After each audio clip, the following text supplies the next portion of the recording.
Dragi privitori, bine ați venit la ediția 93 a rubricii Ochiul Inteligent. Este prima ediție în anul 2026 și desigur că nu putem vorbi despre ultimele evenimente pe care le-am ambalat într-o viziune, într-o opinie pe care o voi aduce la cunoștință astăzi pentru cei care îmi urmăresc conturile pe rețelele de socializare. La 24 februarie 2022, în ziua când Rusia fascistă a declanșat războiul de agresiune împotriva Ucrainei, sistemul de drept internațional de facto a fost aruncat în aer.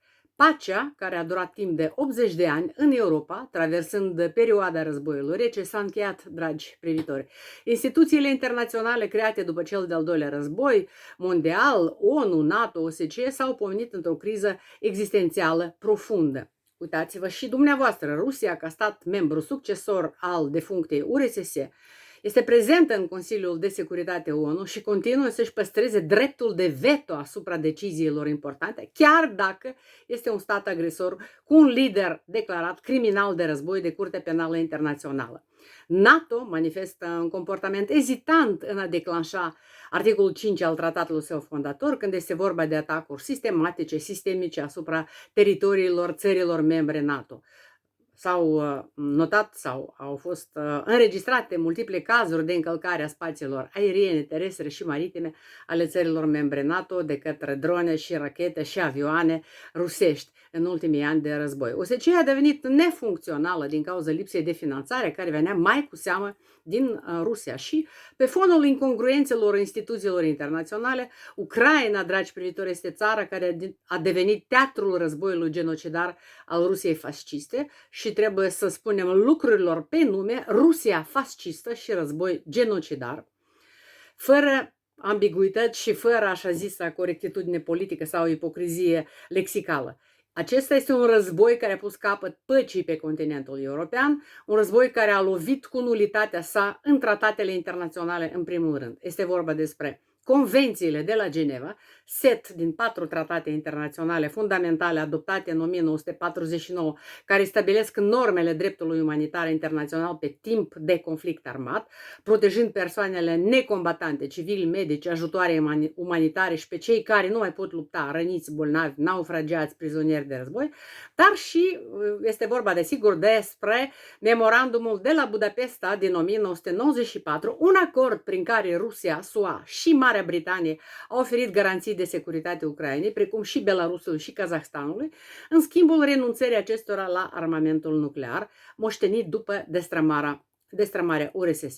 Rusia fascistă de 4 ani omoară, violează civili de toate vârstele, distruge infrastructura civilă a Ucrainei, cea energetică, spitale, școli, instituții educaționale, culturale, cartiere rezidențiale, astfel încălcând convențiile de la Geneva, pe când Ucraina răspunde asimetric, respectând aceste convenții, apărându-se și lovind doar ținte strategice militare și țintele care susțin complexul militar rusesc. Astfel, Ucraina continuă să respecte dreptul internațional, iar Rusia fascistă nu. Portavocile kremlineze fac referire la dreptul internațional doar atunci când le convine. Un astfel de comportament, desigur că este fățiș criminal și fățiș ipocrit.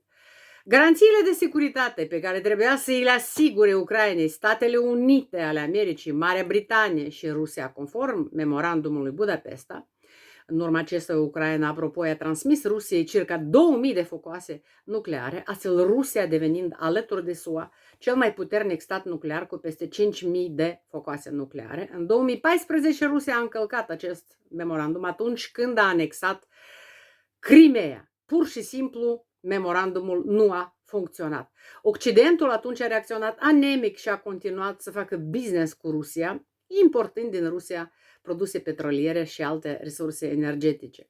Există o multitudine de experți care astăzi, dragi privitori, neagă rolul istoriei în politică. Dar eu consider că o mai mare eroare nu poate exista. Politica, la fiecare secvență temporală, este rezultatul presiunii pe care o exercită istoria asupra deciziilor luate de liderii timpului. Liderii politici sunt purtătorii memoriei istorice a națiunilor lor și acționează în virtutea victoriilor, înfrângerilor, dar și a dorințelor nerealizate în trecut. care dorințe iremediabil sunt legate de dominare, de putere și de cucerire. Europa Unită a subestimat sau poate chiar a ignorat poftele imperiale ale lui Putin. Liderii europeni nu au studiat în măsură suficientă istoria, nici istoria continentului european și nici mai cu seamă istoria Rusiei, țară care de-a lungul secolelor a putut să existe și să se hrănească doar din războaie. Țară pe care a înțeles-o cu 200 de ani marchizul Astolf de Custine, anii de viață 1790-1857,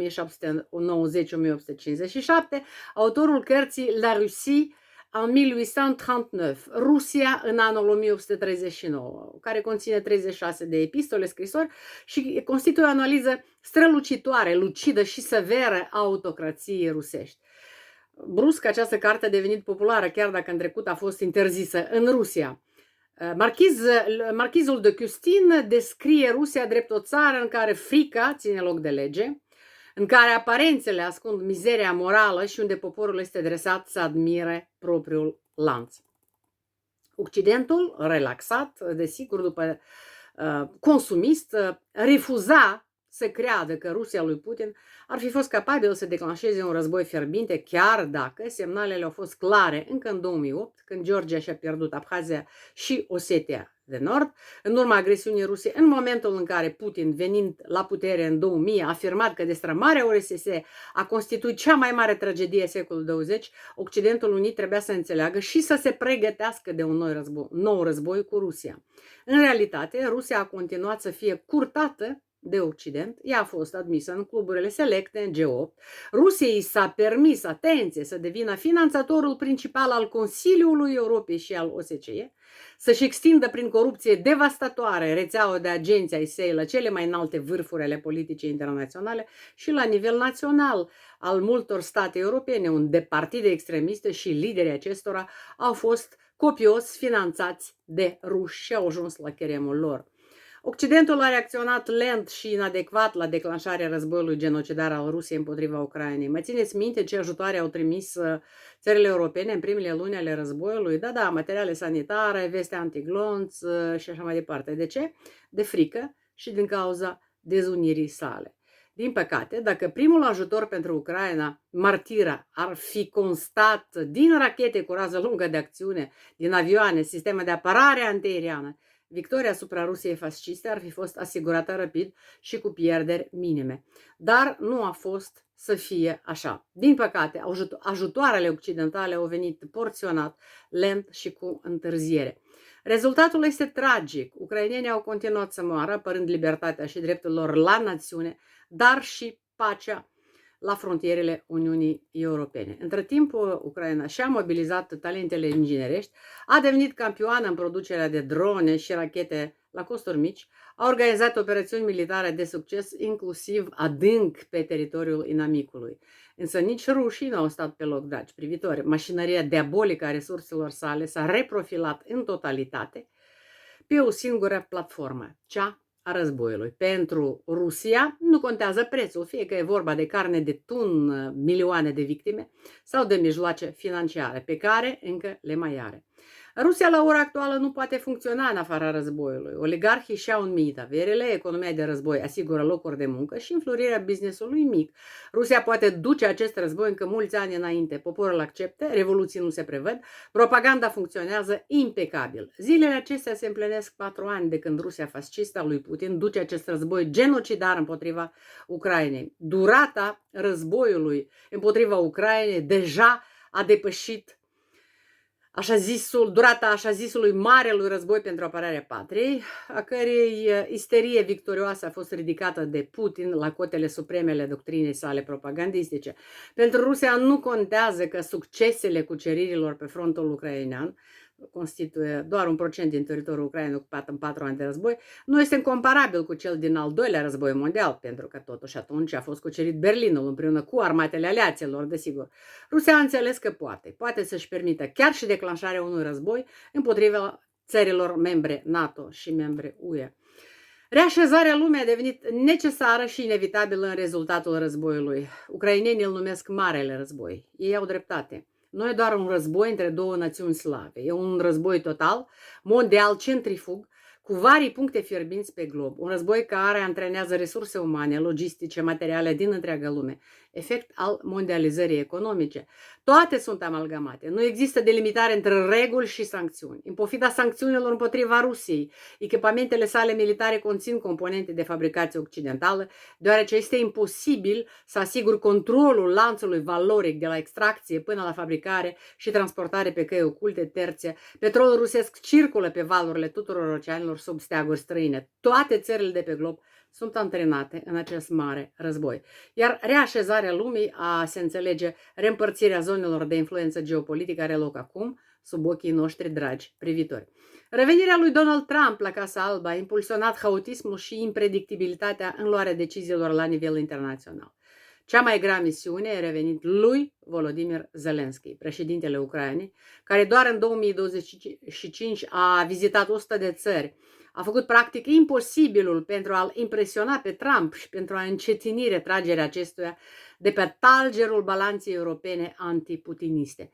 Zelensky a demonstrat o abilitate diplomatică extraordinară, excepțională, chiar dacă deseori puteam intui revolta sa interioară împotriva ignoranței sau indiferenței stăpânului de la Casa Albă. Trump, care mai ieri insista până în pânzele albe ca Ucraina să semneze acordul referitor la metalele prețioase, acord ce asigura beneficii, așa cum presupunea Trump, în valoare de circa 500 miliarde de dolari pentru SUA, și îi promitea lui Zelensky Trump că prezența companiilor investitoare americane în Ucraina sunt deja o garanție de securitate.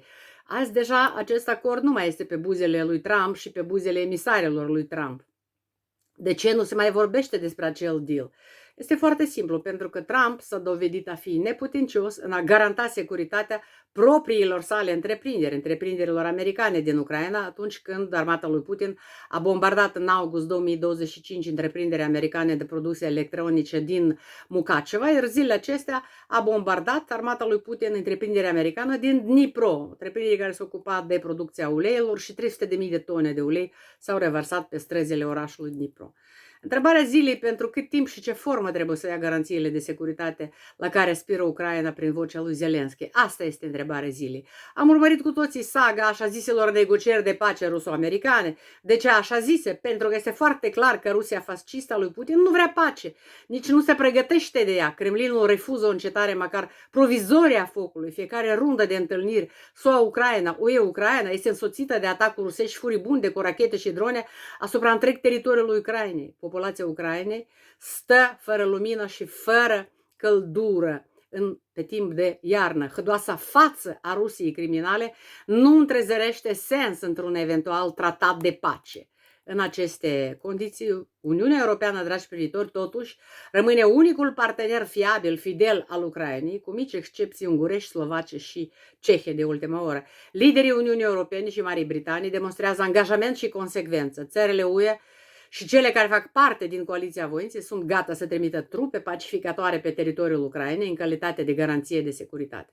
Uniunea Europeană se va federaliza, fiți siguri că se va federaliza, își va revedea tratatele, pentru că vechiul continent are tradiții de pace. Uniunea Europeană rămâne garantul inamovibil al valorilor general umane, al păcii și de acum încolo al securității noastre. Dar Zelensky nu renunță la SUA. Perseverent, cu încăpățânare, liderul Ucrainei se agață de Trump și de SUA, le mulțumește de sute de ori, îi presează insistent prin parabola SUA este motorul garanției de securitate a Ucrainei. Și el reușește deloc ușor, dar reușește să-l întoarcă pe Trump cu fața spre datoria morală a SUA să vegheze nu doar asupra business-ului american și al intereselor financiare ale Americii, ci și asupra unei lumi mai democratice, mai drepte și mai libere. Exfiltrarea președintelui venezuelan Maduro, prietenul lui Putin, dictatorul narcotraficant, este un prim pas, desigur, deloc univoc din punct de vedere al dreptului internațional, spre reasumarea de către SUA a rolului de cerber internațional la poarta democrației. Operațiunea infanteriei marine Delta Force, care a durat 34 de minute și a demonstrat puterea și talentul militar american, apropo, el nu se datorează lui Trump, I-a dezmierdat narcisismul stăpânului de la Casa Albă. Trump nu s-a sfiit să-și afișeze extazul satisfacției plenare, satisfacției sale, transferând asupra propriei sale persoane pentru a parada în fața camerelor de luat vederi toată suprapotența SUA. Trump este fericit și mulțumit. Pentru moment asta contează pentru el. Chiar mai mult decât ceea ce se va întâmpla mai departe în Venezuela, pentru că e mult până departe. Compania americană Chevron, care planifică să extragă petrol în Venezuela, va avea nevoie de garanții de securitate. De ce? În Venezuela rămân mii de mercenari ruși, cubanezi, chinezi, care sunt la sol și fără o cizmă americană la sol. Forarea petrolului venezuelan de către companiile americane nu va putea să aibă loc. Sau va fi o misiune deloc ușoară, sau va fi o misiune care deloc nu va avea loc. Dar la moment să lăsăm pe Trump să-și savureze teatralitatea misiunii Delta Force. Garanțiile de securitate americane pentru Ucraina pe durata 15 ani sunt insuficiente, spune Volodymyr Zelensky. Și el are dreptate. Președintele ucrainean vrea garanții pentru 50 de ani. 50 de ani. E rațională dorința lui Zelensky? Da, pentru că o pace de 15 ani, fie și cu garanții pe hârtie, nu este pace durabilă. Este o pace fragilă, care doar va întări și va îndârji Rusia fascistă să se pregătească pentru o revanșă. Un război și mai crunt și mai sângeros. Un efect colateral al reașezării lumii ar putea fi destrămarea Rusiei. Sunt 87 de subiecti federativi și confederativi în Rusia. O destrămare a Rusiei după modelul destrămării URSS ar fi benefică pentru amortizarea efectelor reașezării lumii. Eu consider că destrămarea Rusiei oricum va avea loc. Ne-o dorim cât mai rapidă. Este important să înțelegem, dragi privitori, că omenirea a pășit într-o eră nouă, o eră post-pace, adică o eră în care rezolvarea conflictelor între țări, națiuni pe calea războiului nu mai este un tabu, nu mai este o interdicție. Am pășit în era războiului, era înarmărilor, era forței în care la raison du plus fort est toujours la meilleure. Cel care este mai puternic are mereu dreptate. Este morala fabulei lui Jean de La Fontaine, Lupul și mielul. Și atunci, de ce fel de garanții de securitate are nevoie Ucraina? Ucraina la ora actuală este țara-națiunea far, în raport cu care se va reașeza lumea. Rezultatul războiului va defini noul regim de securitate și de pace pe glob. Se vor reseta zonele de influență, se vor reface alianțe internaționale militare, se vor reorganiza instituții internaționale. În centrul tuturor alianțelor se va afla Ucraina. Eu admir vizionarismul lui Volodymyr Zelensky. Acesta își antrenează echipa politică prin rotația personalităților în cadrul instituțiilor, prin noi numiri, noi promovări, noi mutări, posibil și în scopul asigurării succesiunii. Dar un lucru este cert. După război, viitoarea echipă prezidențială, guvernamentală a Ucrainei va fi dominată de oameni extrem de puternici, toți cu vocație și talent militar, talentați, patrioți, integri. Pentru că Ucraina a înțeles că nicio garanție de securitate promisă, fie și înscris din exterior, nu o poate apăra de o agresiune rusească. Principiul Phoenix, resuscitarea din propria cenușă, rămâne a fi mântuirea. Deci Ucraina se va înarma, Ucraina va avea cea mai pregătită armată din lume, Ucraina va avea cel mai tehnologizat armament și da, Ucraina va redeveni stat nuclear, pentru că cel mai puternic are mereu dreptate. Republica Moldova, dacă nu vrea să fie servită cu muștar la masa fasciștilor kremlinezi, trebuie să se unească cu România până în frontiera controlată administrativ pe Nistru. Urgent, altă șansă pentru a se salva pur și simplu nu există.